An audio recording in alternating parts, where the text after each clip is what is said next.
are. We'll ease that back. So now, remember we were talking about the comments, Philip, about wanting to see in the thing. Yes. This was my solution. I don't like the gray background, but this is how it turns out. So how is everybody doing? Doing good. Yeah. Okay. Got some coffee in me. That would have been good. I brought tea. It's close. I'm gonna have to depend on you, Clay. I can't. I'll be honest with you. I can't read any of that. I can't. Well, I got my glasses on, so I can see it. But I've got another version to the right that's really big. So. Oh, I left my glasses over at the house, but I can put these on. Oh, what? Oops. Be careful. My PCB glasses. Your what? PCB? Oh, I use these when I'm soldering. I see. Said the blind man. No, still can't read it. How's everybody doing tonight? We're going to talk about USB microphones and some other stuff. So buckle up, hold on, and thanks for coming. Sorry we were late. We had technical issues. Kind of a expected thing with lives, especially me, because this is like my fourth, maybe fifth. You are a I think this is episode 4 for us, isn't it? All right. So we've got some people that have said hello. Michael has jumped in and said hello. How you doing, Mike? Pigtown Sports. Know you, Joe. What's up, man? Chris from Livestream Consultants. Kevin over at Back to the Retro was in here. Oh, I think he still is. Who else do we got? I think that's it. Oh, and King Paco. What's up, King Paco? So, what's the scoop on the USB microphones, gentlemen? Hey, Clay, real quick. Sorry. I think they're great. Background music? Show's over. Yeah, it's kind of loud. Yeah, I can barely hear you guys over the background music. All right. Is that better? That's better, yeah. Okay. Oh, yeah. Yeah. All right. Hearing isn't as good as it used to be. Yeah. I didn't want to be rude, but I was like, I can't hear. I'll just wait for someone to repeat a question. Say it. I turned it up. Oh, I have you asked me to turn it up in the chat, so then I tried to turn it back down to a reasonable level. That's the only thing I haven't figured out is how to get it to automatically go to certain volumes for certain scenes. It doesn't seem to want to do that. Well, let me volunteer. If anybody ever needs somebody to be rude, just let me know. I'm really good at it. I have not noticed, so maybe I don't know if I want. Usually it's unintentional, but still, I'm really good at it. So awesome. So what's a USB mic? A USB mic. Sorry.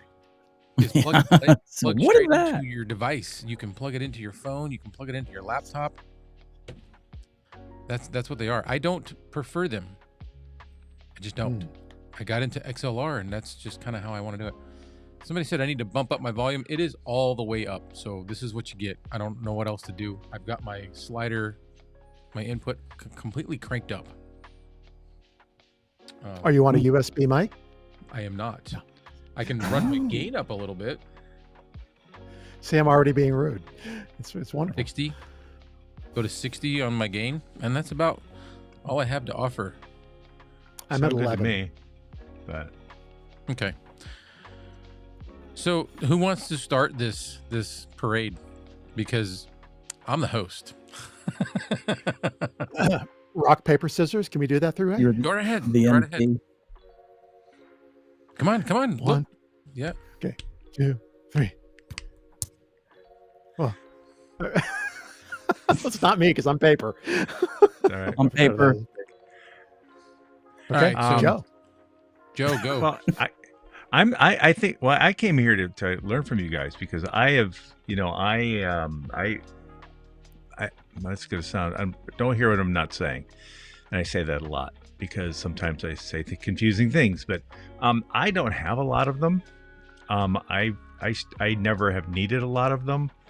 I have a couple of where'd it go? I have a couple of adapters, XLR to XLR. I mean, USB to XLR adapters that I've purchased over the years for travel and to give out to our sports team in case they need them, things like that.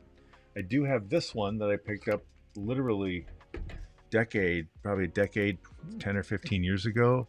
It's the Radio Shack.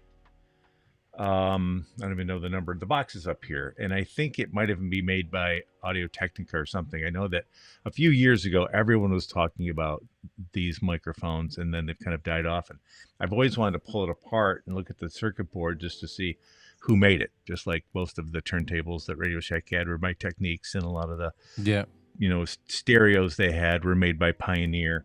I have this set up so we could try it later on, or I could switch over, but I don't have a lot of them. You guys are the Mac daddies of the USB thing. I mean, with all the reviews and stuff you've done, I got this one yesterday, thanks to Bark, and it's the CAD. Yeah, it's the CAD AB77 USB. And I got it because it looks so good that this could obviously be a really good microphone for meetings or whatever. This is, it doesn't have to be. I don't need a great mic for my online stuff, And I think that's one of the discussion points we have. It depends on what you're doing and where you are. But I think you guys have proven over and over and over again that there's a lot of really good USB microphones out there. Yeah. Mike just put out a video on one that sounded really awesome to me. As soon as you switched into USB on the Tank 6, I was like, wow, that's like definitely acceptable. Mm-hmm. Go ahead, Philip. You were getting ready to hit a point. Yeah. There's some you heard the sigh in my voice. So obviously my YouTube channel is just starting, so I don't have a bunch of reviews and stuff, but I've been using microphones most of my professional life. And my first USB microphone was a Blue Yeti, like a lot of people, a long time ago, back when Blue actually made them, back when Blue was a company. But I think there's specific things that give me pause about USB microphones. I have on my shelf, and I've used mics that I think for this kind of stuff, they sound great.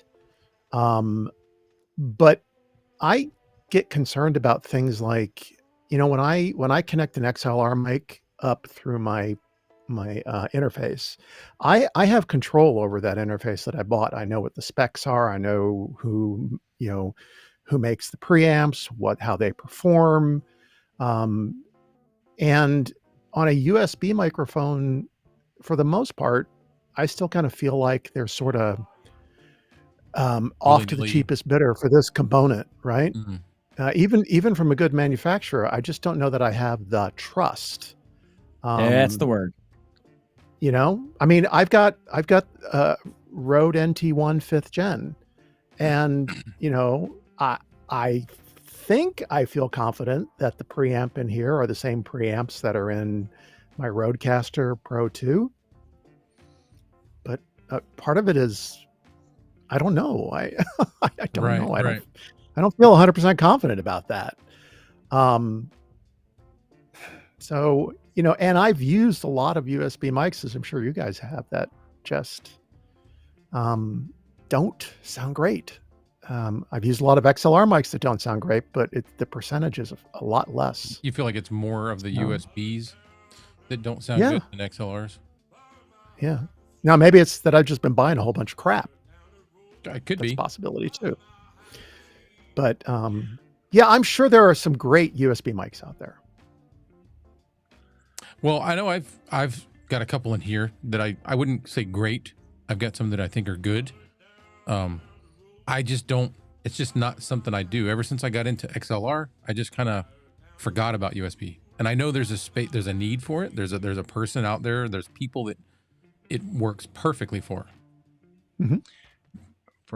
Unless you're talking about people who are in production, though, if you think about all the millions of YouTube channels that are out there that are not as concerned with that, they're more concerned about showing people how to bake bread, it Right. it doesn't matter. It just That's doesn't who it's matter. for. Yeah.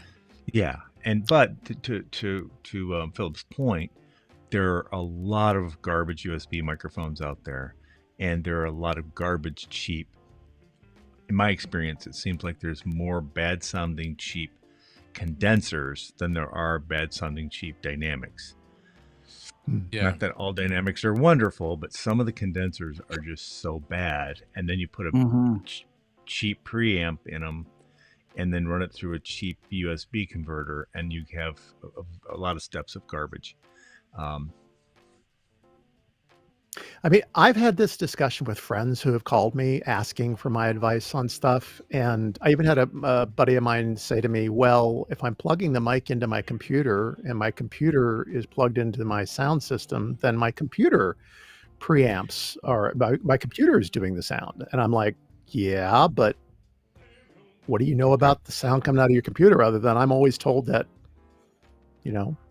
most built-in sound is so.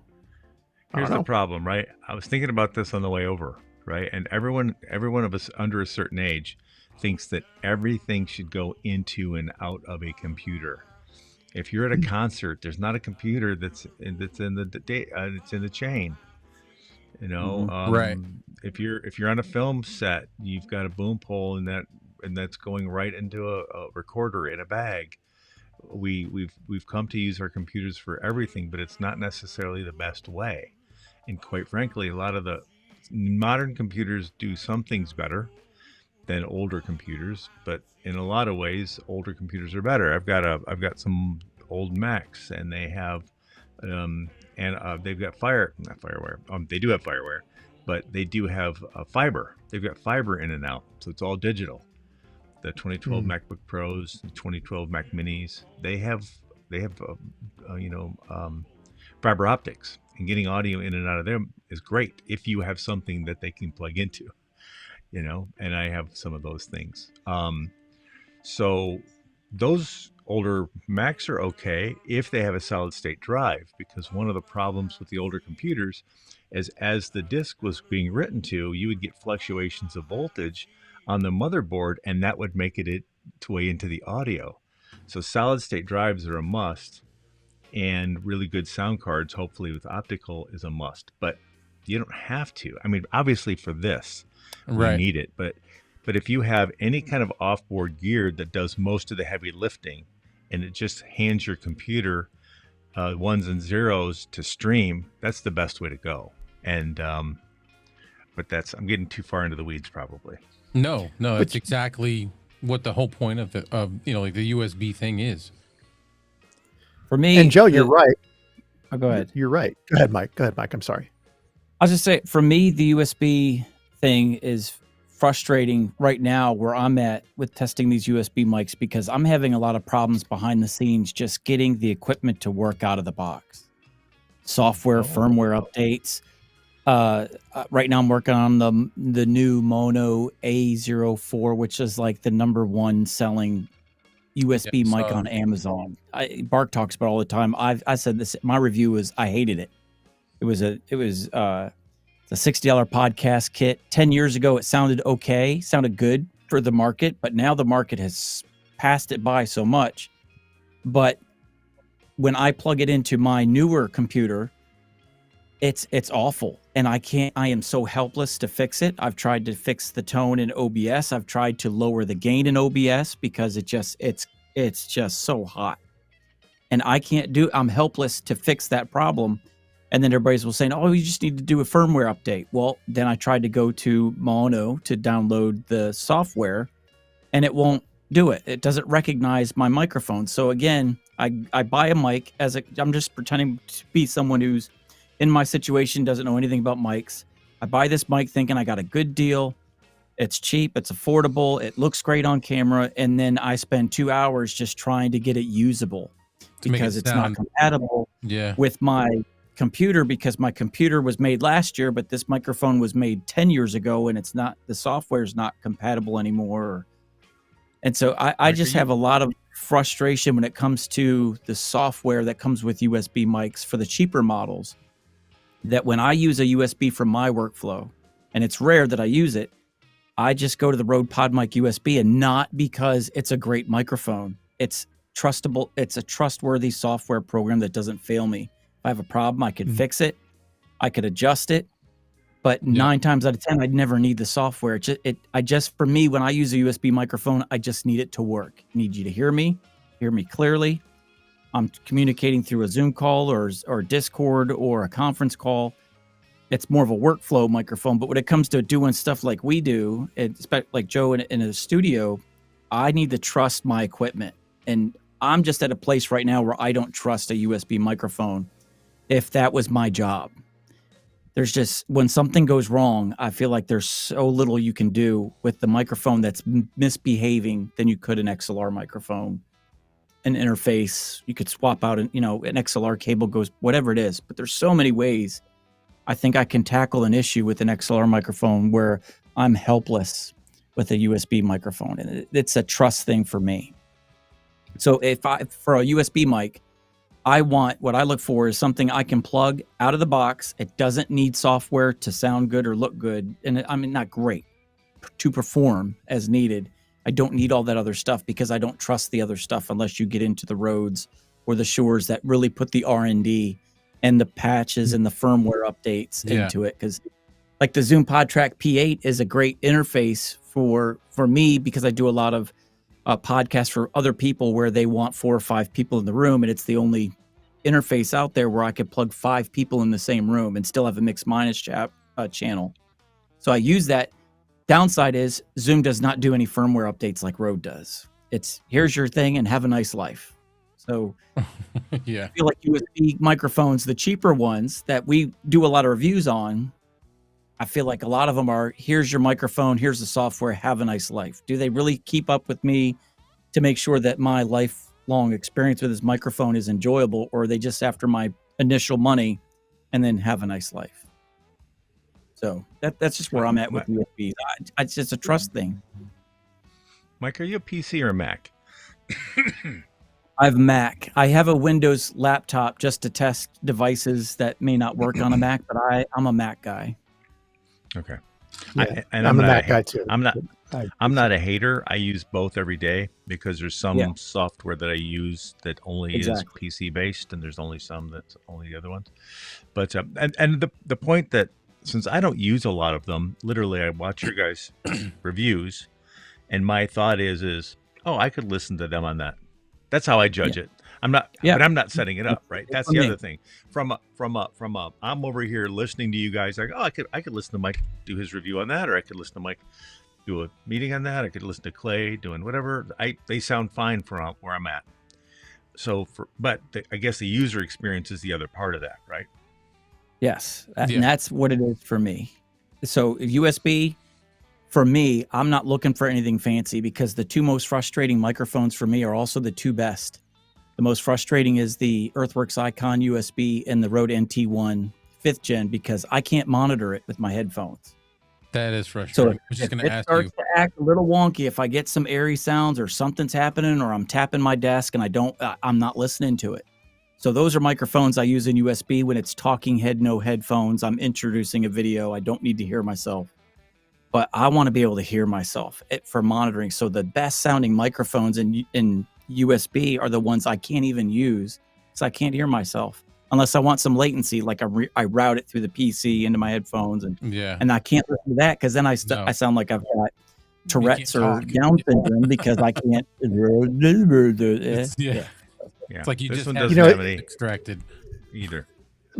Mike, it's interesting you bring up the NT1 5th gen. That's actually one of the reasons I held it up too, because I had the exact same frustration. And on a different podcast, this briefly came up, and I'm just remembering what I thought and didn't say now. And that's maybe Rode, when it comes to this microphone, doesn't feel like it should be used like a traditional USB microphone.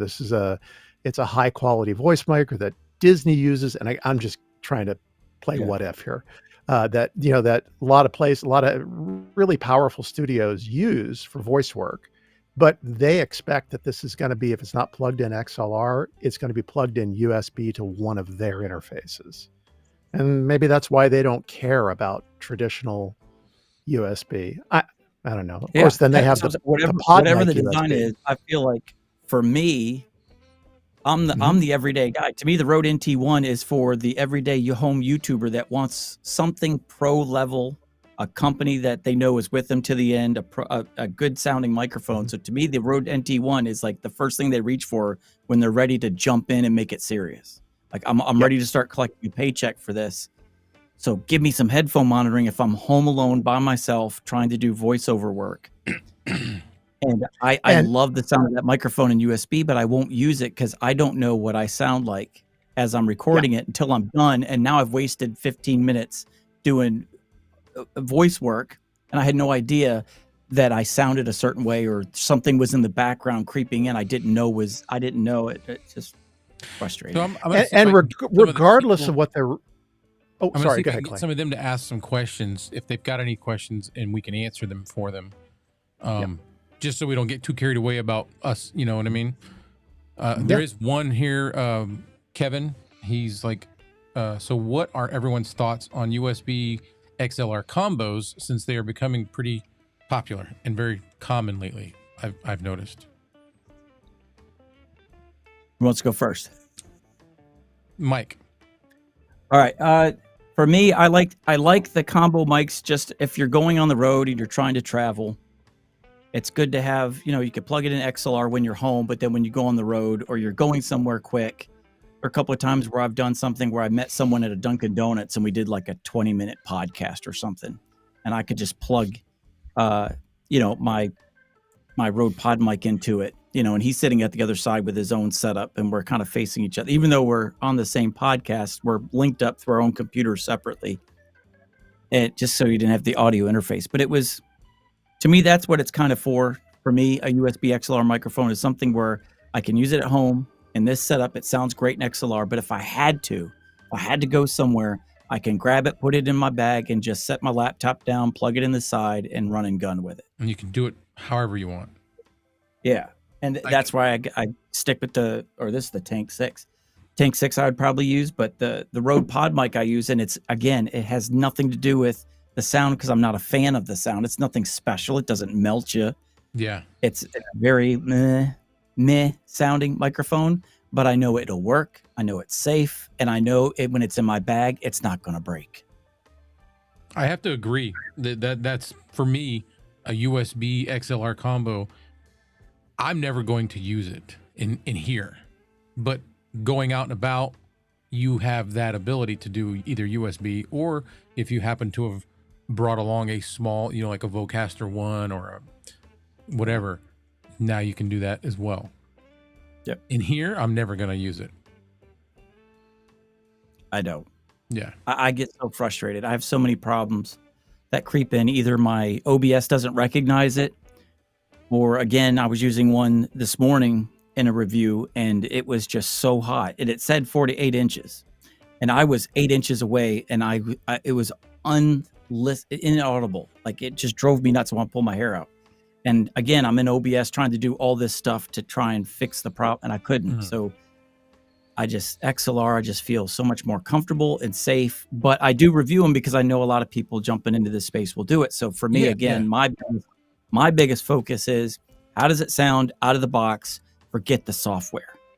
I rarely do a review that includes the software in it anymore.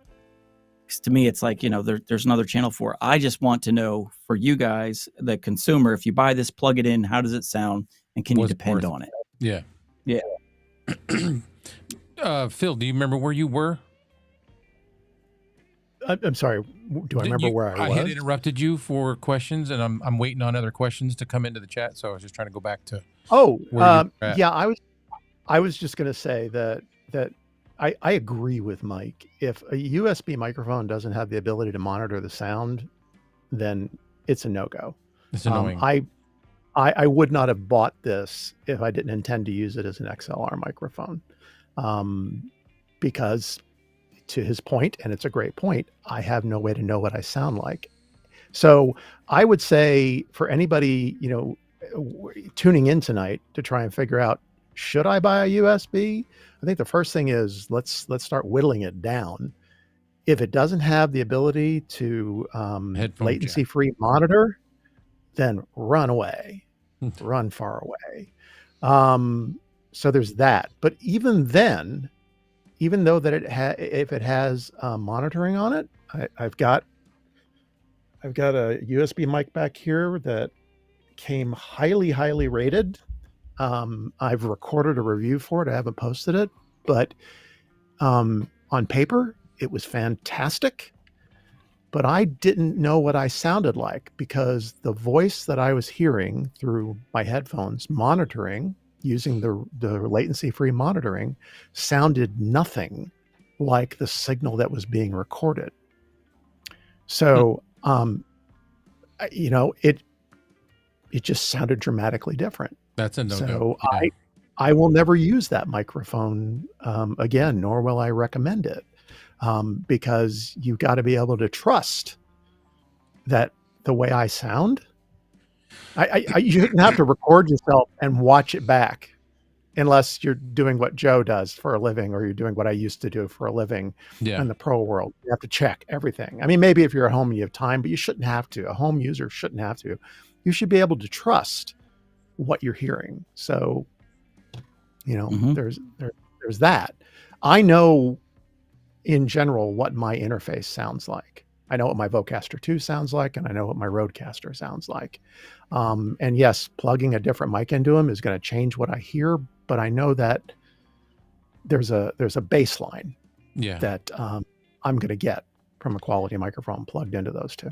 Go ahead, Joe. I wish I would have thought of this earlier, but who makes the little, is it Zoom, or who makes the little the interface that takes USB mics? Zoom. Is it Zoom that instead of having XLR plugs, it's got USB plugs in it? Do you know if they have that? Do you know if they have monitoring or not? I don't know. I've seen that a couple times, and I was like, "That's interesting." Yeah. I mean, I have no use for it. So, and again, I bought this partly because if I'm just doing meetings and stuff, it's a mic I can have here at my desk all the time. Yeah, that's a good workaround. But then you got to buy that, to go along with your USB mic. No. I never used it, so I didn't know anything about it. But I'm just talking about this mic doesn't have any monitoring either. Not without taking it off the computer. Right. Go ahead, Mike. I do know the Rode XDM 100, the USB microphone. Rode designed that one that you can use that and plug them into your computer, and it will, in the Rode software, you could use 4 of them in person at the same table like you would an XLR setup. I think it's the only microphone out there that their software allows you, again, to plug in forward to your computer and it work just like a Rodecaster with XLR cables. I almost thought about getting a second one just to test it out because they're on sale right now, but I just can't. I wanted to show this. Oh, this is my cheat code for USB. When I need to go on the road and I need a microphone, I need to get rid of. I need a minimalistic setup, just my laptop and a microphone. I use the Shure MX2U. MVX2U. I love that thing. Yeah. You plug the XLR into one side and then a USB cable onto the other, and you've just turned your XLR microphone into essentially a USB microphone. And I love mine to my son. Did you? I'm thinking about telling him to send it back because now he's got a Vocaster that I gave him. Give me that thing back. Yeah. And one of the things about Rode or Shure is, again, going to my point earlier, when they first made this thing, if you tapped it, I think we all noticed it. Even Bandrew was talking about it too, where if you tapped your microphone, there would be a hissy sound that would creep in. Mm-hmm. And they fixed that through a firmware update. So again, it's like, if I'm going to do USB, I want a company that if something creeps up, they're going to fix it in their software patch. Because again, if you're USB, so you're depending buy a new device on software. Yeah. You're dependent on software. So here, at least I know whatever microphone I have, I can plug it in like a USB. So like I use my Shure SM57 with this all the time when I travel. So you can beat it up. It's portable. It's tiny. Yeah, and it's got a lot of gain, a lot of boost. Yeah, like that thing will drive just about anything. What's it got? Like 70, I think it's got 70 dB. I think it's got 70. Yeah. Yeah. But There's a if you good try to push comment 70, it gets a hissy sound in there too. You get in the the noise chat floor. from Know Your Joe, and I kind of want to expand on this. He says we have several interfaces and mics. And what did my son settle on to use on his computer? A USB mic and the Vocaster to connect his in-ear monitors. I have a question. I have a question for Joe or for Mike or for whoever. Are you listening to a USB? Are you monitoring a USB microphone through a Vocaster? Is that possible? Is that what he's saying? I don't think You can do can. it. But you just route your audio in your computer through the Vocaster.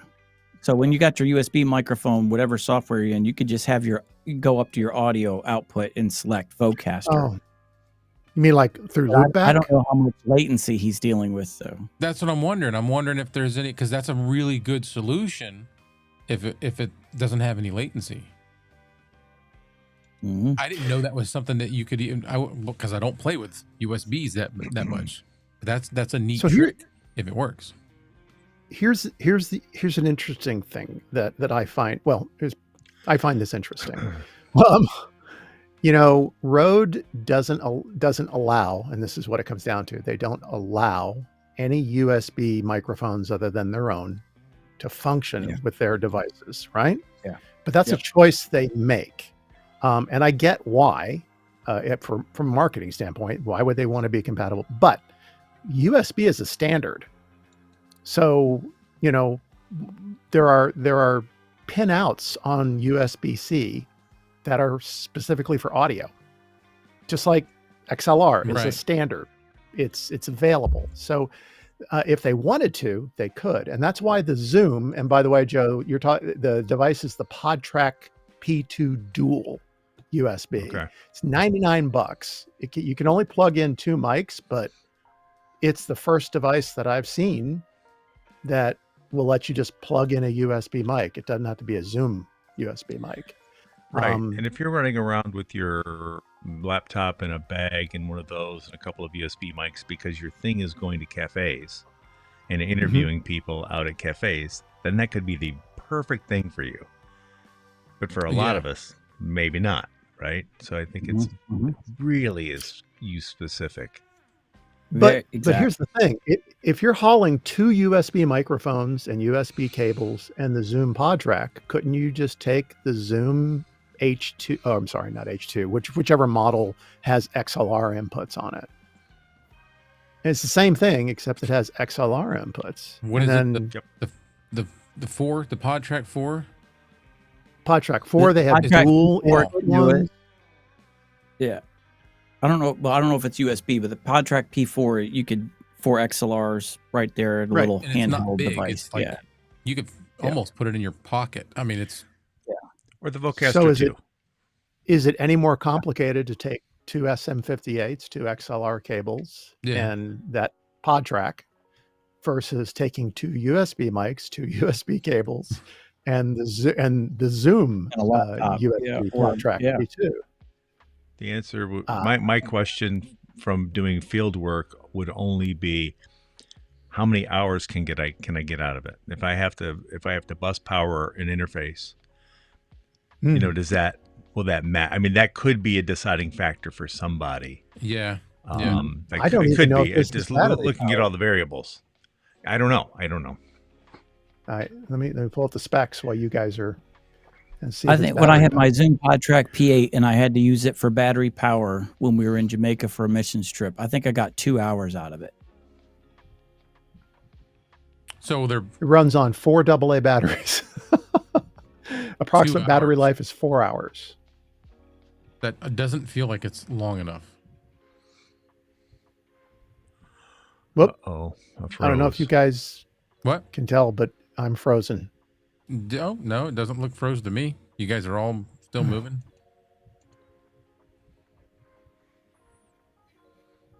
Hello? Can you hear us, Phil? Joe? Yep, there we go. Back. Okay. I froze. Now I don't know why. Phil's froze. Okay. Hmm. I didn't know if it was just me. Oh, I'm what? gonna refresh the page. Where is he at? Well, this isn't fun. Now everybody's froze again. Oh boy.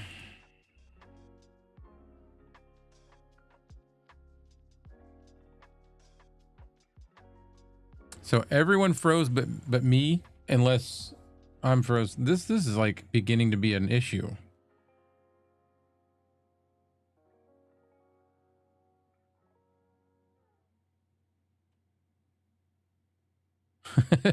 Philip said I'm out. No, right now, if Kevin, if you can let me know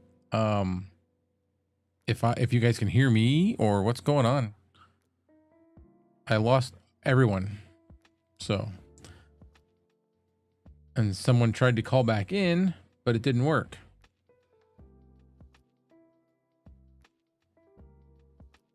Yeah. Red Cabin, I got him. We lost Philip and Mike and Joe. It's just me.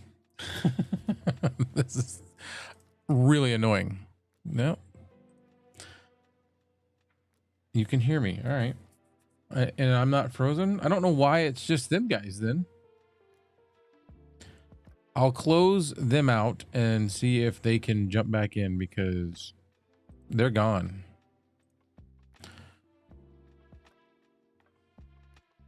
Let's see. An optimistic outlook. Restart the stream. I could do that. Yeah, let me try that real quick. See if that works. I'll be back.